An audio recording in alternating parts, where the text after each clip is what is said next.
Have you ever seen a sci-fi movie where there are surveillance cameras that scan the faces of everyone who walks by, analyzing their facial expressions and body movements to predict whether someone might commit a crime, and then the police immediately intervene? Well, this is already happening in China, and this is one of the technologies that will be applied to a new technology called digital ID. Right now, major countries are rushing to develop this technology. They're developing and trying to roll it out as quickly as possible. The question is, what exactly is digital ID? Why are these major countries in such a rush to implement it? Is it really to make their citizens safer, more secure, and more comfortable, offering convenient one-stop services so everyone can live happily? Or is it because governments are seeking more power, money, and control over the world's population? Is it the easiest and most convenient way to do so that humanity has ever seen in history? Support digital ID information. What exactly is it with this QR code? Or if you want to support the Sand Money Monster channel, it's super easy. Just hit like, share, or drop a comment to chat with us. And what I'd love most is if you could hit subscribe so you'll catch the next video. That way we can meet again. And let me tell you, this video is just the beginning of technology, digital ID. Do you know what, throughout human history, has been the most effective tool for controlling, punishing, and restraining people without having to use any physical force or effort? Digital ID.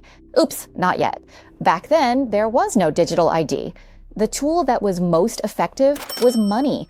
Whoever controls the money controls the power, and those who hold power make the rules. For example, in 2022, during the Freedom Convoy protests in Canada, the government used emergency powers to order banks to freeze the accounts of protest participants, preventing them from accessing their own money. And what happened after that? The protesters went silent.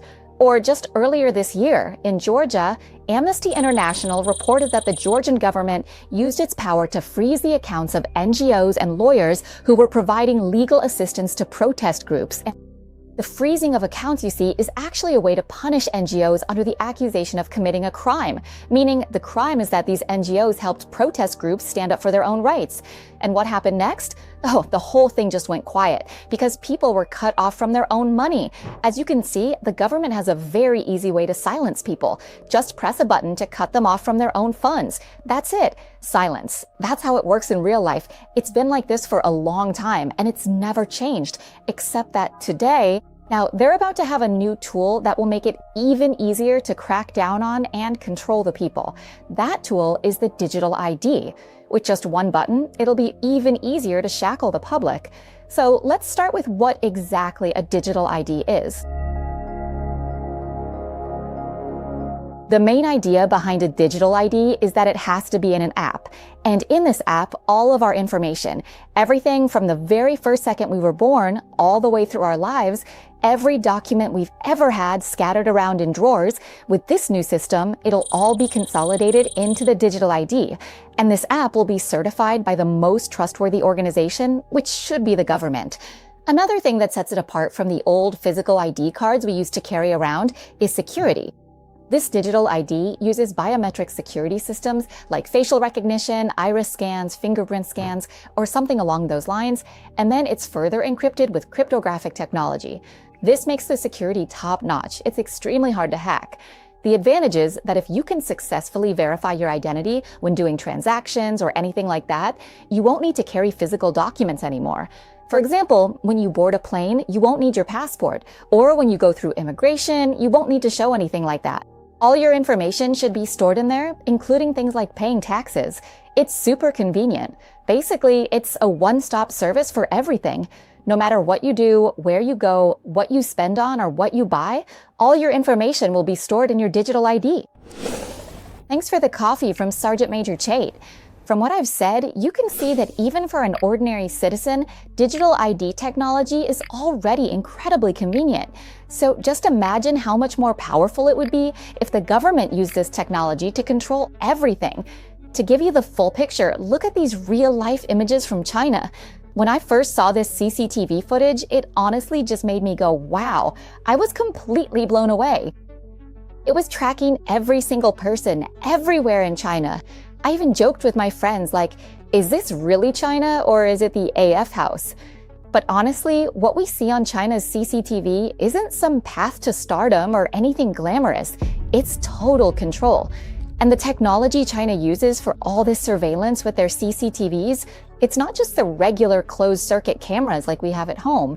In China, their CCTVs are AI powered. That means it can detect and tell you everything, like your facial expressions, gestures, how you move your body, what you're wearing, down to the smallest details. It knows what you're carrying, what you've bought, and even predicts whether you might commit a crime. They can even send officers to intercept you before anything happens. Like what you see on these big screens here. These are images of offenders who have been caught. Names and addresses will be publicly displayed on billboards right in the middle of the mall. As you can see, the technology China is using already seems pretty scary, right? But honestly, it can get even scarier with the addition of new options, like the digital ID. China just launched its national digital ID system earlier this year. And as always, China is ahead of the curve because their digital ID comes with even more features. It goes even further by adding the social credit system, or what you could call a citizen grading system. Confused? So what exactly is a social credit system? Well, with the digital ID, right, they can collect all kinds of data about citizens, everything really, as I mentioned before.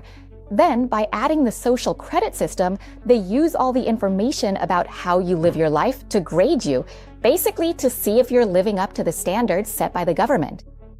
But for Chinese people right now, whatever they do, if it doesn't please the government, whether it's sending messages the government doesn't like, buying things the government disapproves of, or going places the government isn't okay with, they get points deducted from the social credit system.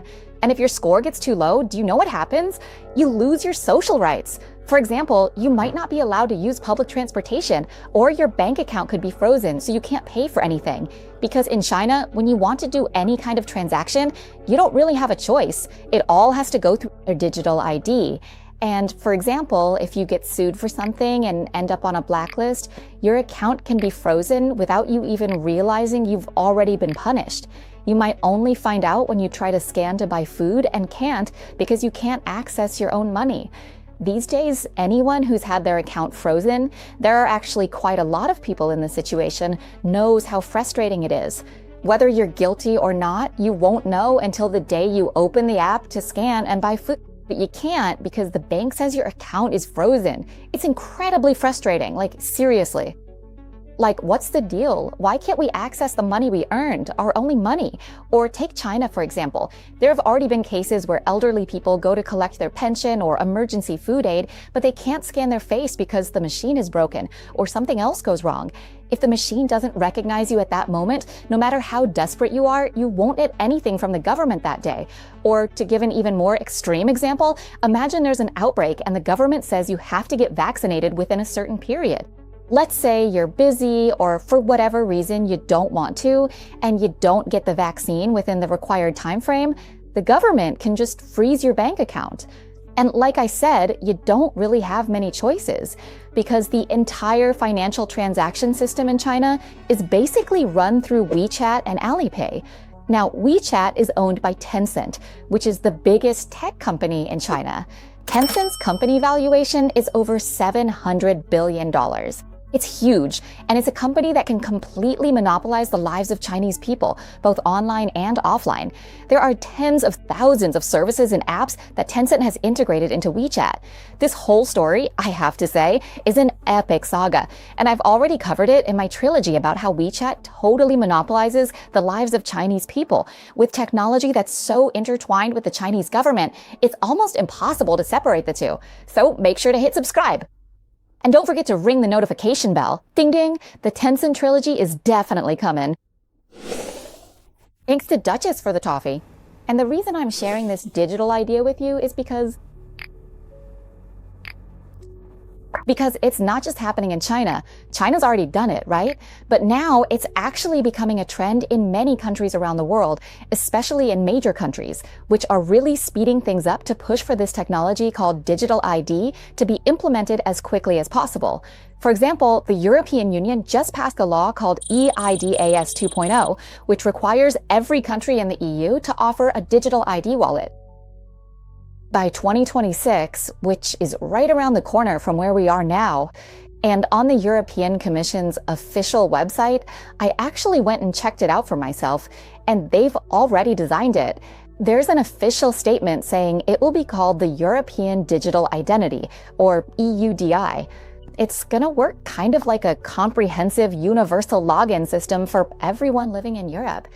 In the UK, the Prime Minister, Keir Starmer, intends to make digital IDs a mandatory requirement for everyone. Some people have even joked, saying, oh, digital IDs must be a hacker's dream come true.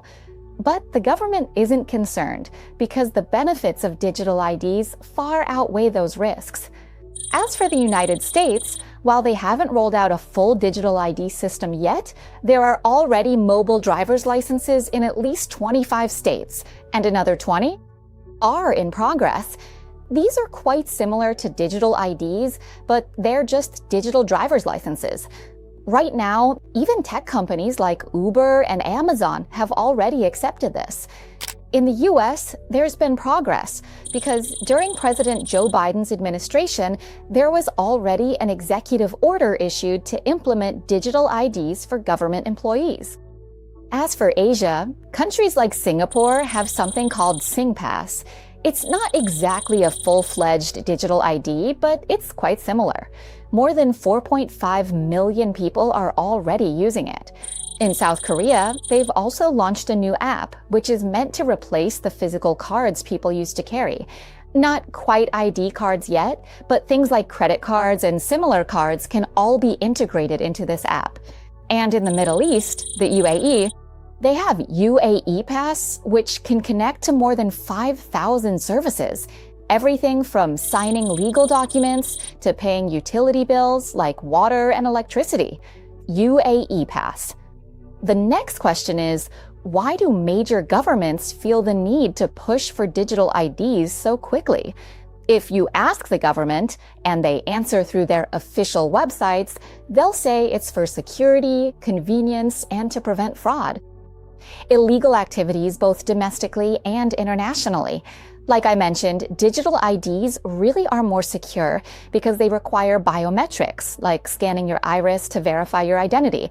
It's not easy to just fake or forge documents anymore. And with how advanced technology is these days, anyone can use AI, and cryptocurrency is a way for people to potentially become financially independent from the government. If someone is really skilled, they can be independent too. So they really need to hurry up and develop technology to keep up with what the public can access. If they don't regulate it from the start, it'll be really hard to control later on. And honestly, the government won't be the only ones in control anymore. They can't develop this alone.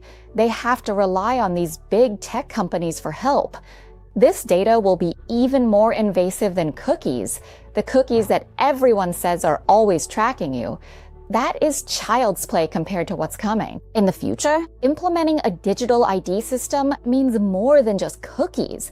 They'll have super cookies to track us everywhere. It'll know all our information, right? It'll know everything about us, even your personality. It knows your name, address, birth date, and traits. It can know everything. It's more than just knowing where you go or what you do. It'll also track where you are, right? For example, at the supermarket. So let's say you land that day, your flight's delayed by 10 hours, and you're starving. So you walk into a sandwich shop. When you scan to buy a sandwich there, there's a very high chance you might end up paying 2 or 3 times more than the person before you. But you still decide to go ahead and buy it because the system already knows you're hungry, you're stressed, and you're more likely to pay more than others.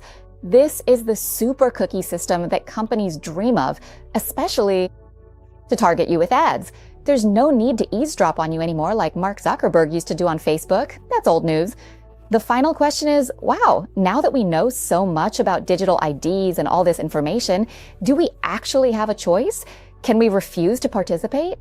The answer is probably just one. If you refuse, you'll be kicked out of the system entirely. You won't be able to do anything with anyone else. So, do we really have a choice? Not really. Thanks to Duchess for the coffee.